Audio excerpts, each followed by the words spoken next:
Hey, great people, thank you very much for tuning once again today. I'm so happy, guys, and I welcome you back to our channel today.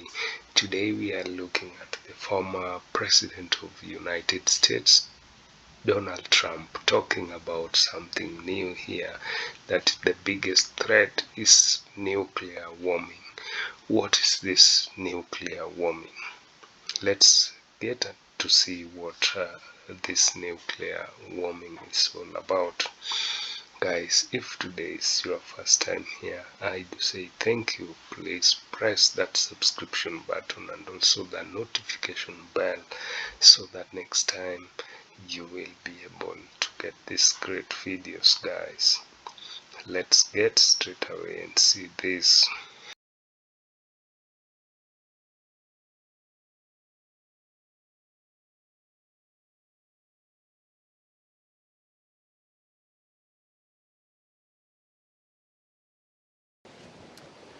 Covering the weather beat here in windy Palm Beach. Actually, we're here to interview the former president and now the Republican frontrunner, Donald Trump.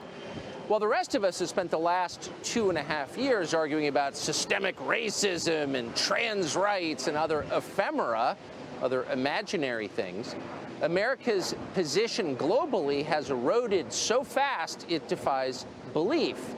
But Donald Trump has noticed things have really changed since he left office. And that's the topic of this next part of the conversation. Here it is. You said at the time when you were president that going to war with Russia, either hot war or cold war, would drive Russia into an alliance with China. I did. That would displace us as the most powerful nation. I did. But we have a bigger problem. The bigger problem is the weaponry. The weaponry today is so powerful. This isn't like Second World War where we have army tanks running around shooting each other. This is weapons the likes of which the world has never seen before. They have them and we have them. And China has them less, but within 5 years, China will have equal to us. China, I'm talking about nuclear. China has the beginnings of a very big, very powerful nuclear. They're short 5 years. They had started much later. Russia and us are comparable. Massive power, massive. And that's one of the things. More than people understand? More than people understand, yeah.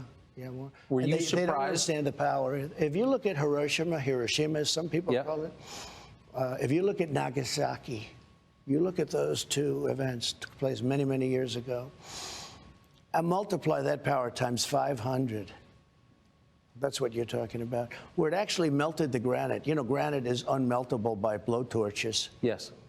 But the granite, if you look at granite areas, it's like water that got, hardened, like an ice skating rink. It melted the granite.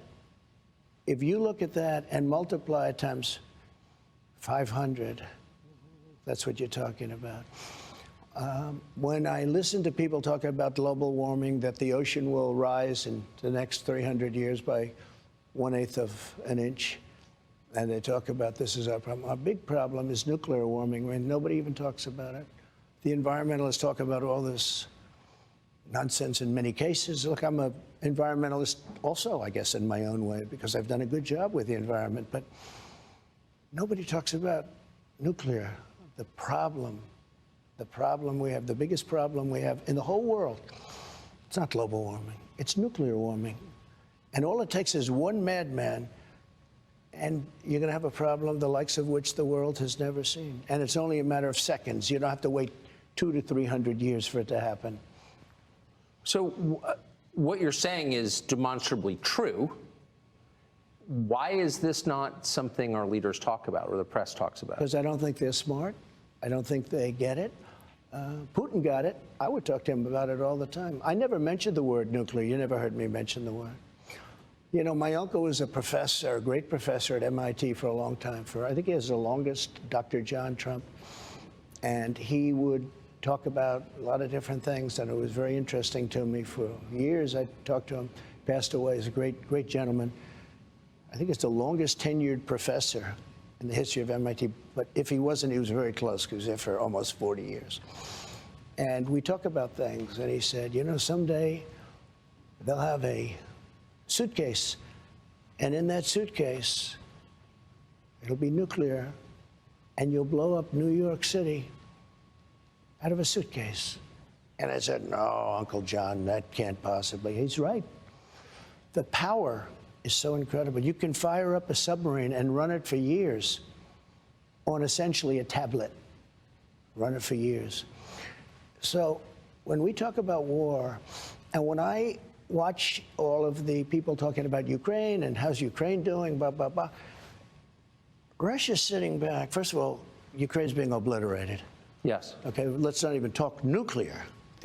But let's say it wasn't. Let's say they were doing better than anticipated. If he decided to use his second form of destruction, which is nuclear, that's the end of that. You understand? And I know where you are in Ukraine, so I mean, you understand it better than most. Most people don't. Most people don't even talk about it. They don't talk about the fact that he has equal to the United States in nuclear capability and destruction. And so I watch all of this happening, and it's so sad. But can I just ask, though, the Biden people know the power of nuclear weapons. They now control our arsenal. They don't seem worried about this. That's because they don't understand life. They don't understand whatever it is that you have to understand. You know, it's very interesting. At the very beginning, Biden was very afraid of nuclear because I watched him and he was, oh, they have nuclear weapons. Oh, which was exactly the wrong signal to send. You don't do that. But if you go back and check your files, you'll see Biden early on saying, oh, well, we can't do this. They have nuclear weapons. Well, you don't want to, you don't want to act that way. Yeah. But he was very afraid of nuclear. I said, you got to be a little bit cooler than that. But what happened is now that nobody talks about it. But every day Putin mentions it, and every day other people mention it. And now all of a sudden, if you look, other countries are talking about getting it. This was something you don't mention. I call it the N word. You have two N words. You don't mention either one of them. The nuclear word you don't mention because the power is so destructive. I met with professors at MIT, and I was preparing for a debate. I wouldn't say it was a long preparation, but I did want to talk about nuclear because I consider it to be the single greatest threat the world has, far greater than global warming, like not even a contest. And I had these people come down that were very smart, very expert, and I said, so when we start talking about nuclear in a debate, how would you handle it? And they looked at me, one in particular, and said, sir, you can't talk about it. You cannot talk about it. I said, what does that mean? He said, it is so massive, it is so destructive that you cannot talk about it. I understood exactly what he meant. And we stayed away from it for the most part. But now Putin's mentioning it all the time. We don't mention, but Putin's always mentioning it. You've heard him say it. We are a nuclear power. He said not so long ago, I said, that's the first time I've heard a major country. You do hear it talked about, and I did a good job. I did a great job with North Korea, Kim Jong-un. You went with me on a trip. You insulted him, which didn't make my life too easy, but that's okay. But you were there, one of the few. And it was an amazing, it had to be one of the most incredible experiences for you. For sure. But it was amazing. We had thousands of reporters. They weren't treated particularly nicely either, by the way, but I got along great with him. And because of that, it started rough, remember, with, Rocket Man, Little Rocket Man? And he said, I have a button on my desk, a red button. I said, I have a red button on my desk too. Mine's bigger and mine works, yours doesn't.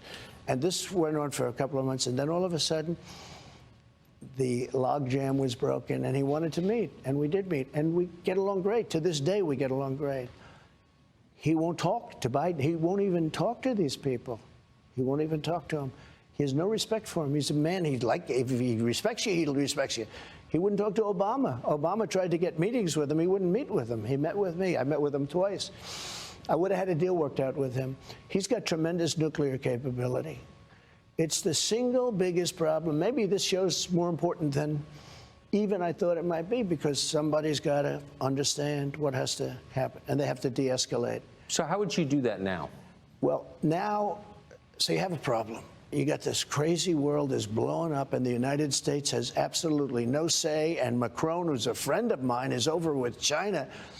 kissing his ass, okay, in China. I said, France is now going to China. You take a look at Saudi Arabia, look at what happened. They're great people. They wanted to help us. He goes over and gets a fist pump. You know what a fist pump means? Don't shake my hand because your hand's dirty. That's what a fist pump is. They got it, and they were so insulted. Do you understand that? Yes. Oh, I don't want to shake your hand. Let's go fist pump.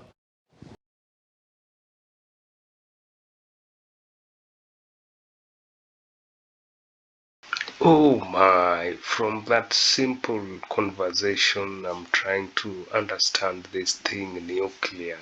It seems to be a dangerous thing, and the way the former president of the United States is talking about it, it scares me. It looks like a big thing, and therefore maybe we will get this truth again. Thank you guys for tuning, and if today is your first time, please press that subscription button so that next time you will be able to get these great videos. See you again next time. Bye bye.